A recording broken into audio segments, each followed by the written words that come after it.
De flesta i det här landet skaffar 2 till 3 barn. Jag har 9. Det här är mitt liv. Hej, mitt namn är Barbara. Välkommen till min första videoblogg. Jag sitter här hemma hos mig utanför Stockholm med Solomon. En av mina 8 barn och ett 9:e på väg.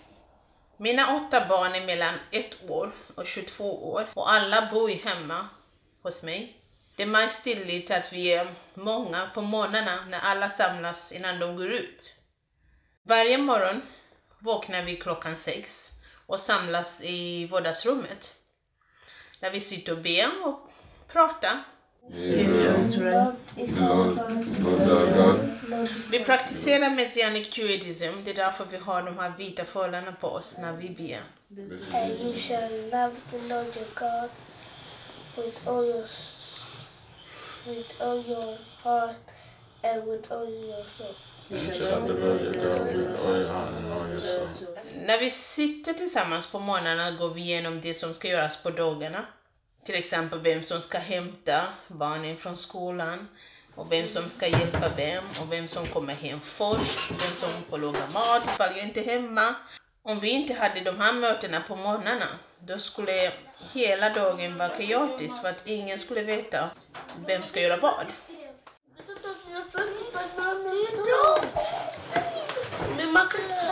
Alla hjälps åt på morgonen och de äldre barnen hjälper de små. De hjälper med frukost eller välja kläder. Då har vi valt dem kanske på kvällen. Men det är alltid något som saknas, kanske en strumpa eller någonting. Men ingen bror Moses bor ju här med oss. När jag inte räcker till så finns han. Och det är bra för barnen att se att jag inte är helt ensam som vuxen i familjen. Rafael? Hjälp Solomon.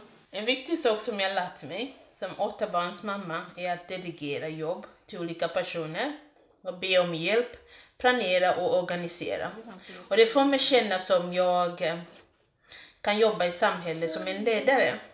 Och det motiverar ju mig för att gå ut och nå till andra kvinnor och försöka stärka kvinnobilden. Vår gemensamma morgon tar slut vid 7:55 och då går småbarnen ut och åker taxi till skolan. De har fått taxi från kommunen på grund av att vi bor mer än 4 kilometer från deras skola. När barnen har gått ut brukar jag känna mig Då brukar jag ta lite tid för mig själv. Kanske sitta och äta någonting. Men sen har jag Solomon att ta hand om.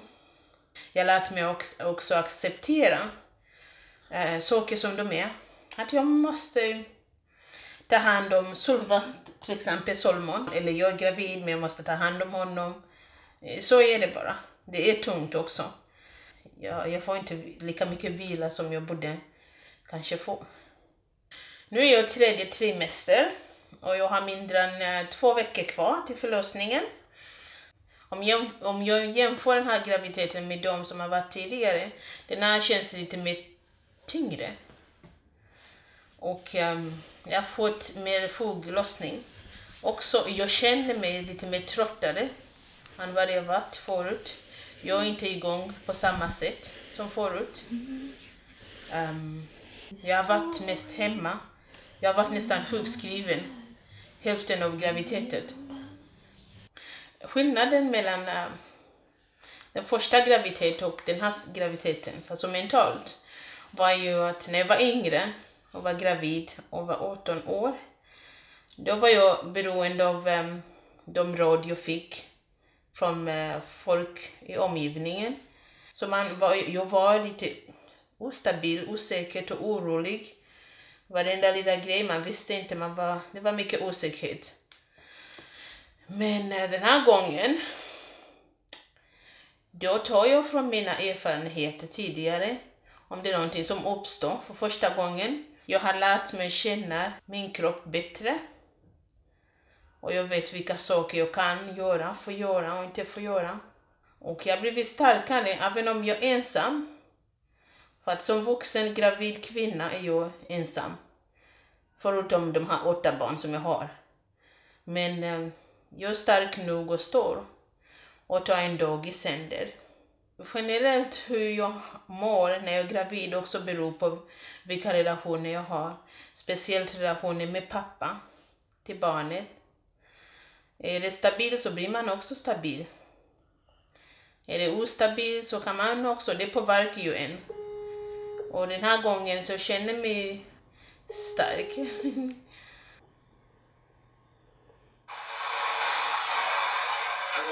Hello, hi sweetheart, how are you? I'm okay. How are you, baby? Good. So how's there? Oh, good. We miss you. I miss you too. How's children? The children are fine. För några år sedan så träffade jag John under ett besök i Uganda. Det jag gillade med John var att han var en man som kunde sitta ner och prata. Och inte bara det, utan att lyssna. Han kunde sätta sig in i en situation och känna medkänsla. Han är snäll, han är hjälpsam, han är tålamodig, han är förståndig. Så han fick mig skratta efter mina skrattmusklerna hade försvunnit.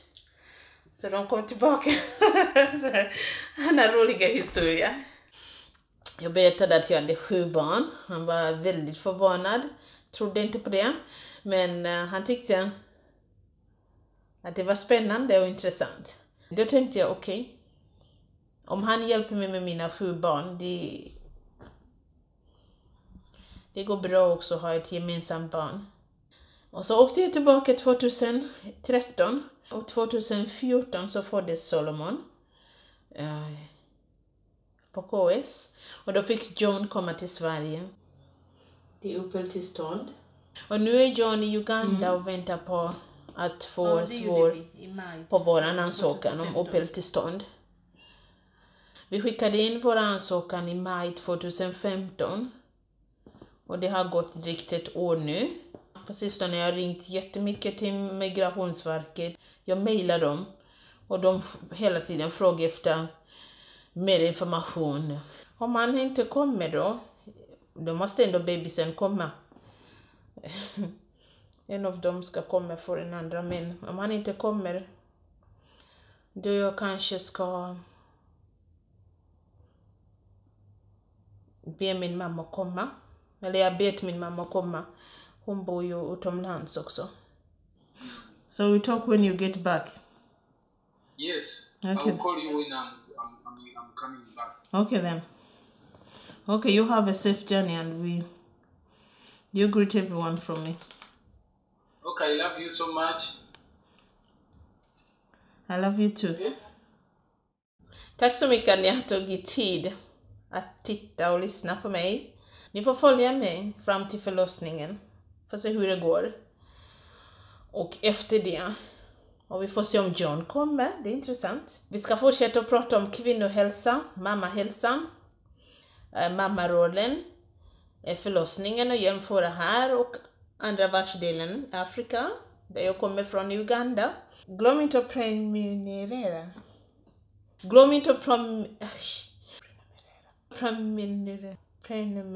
Prenumerera. Nej, det låter helt fel. Prenumerera. Okej, glöm inte att prenumerera. In other words, subscribe. Så vi kan bli riktiga kompisar. Ska bara. Eller ska jag inte. Det är sant. Bye bye.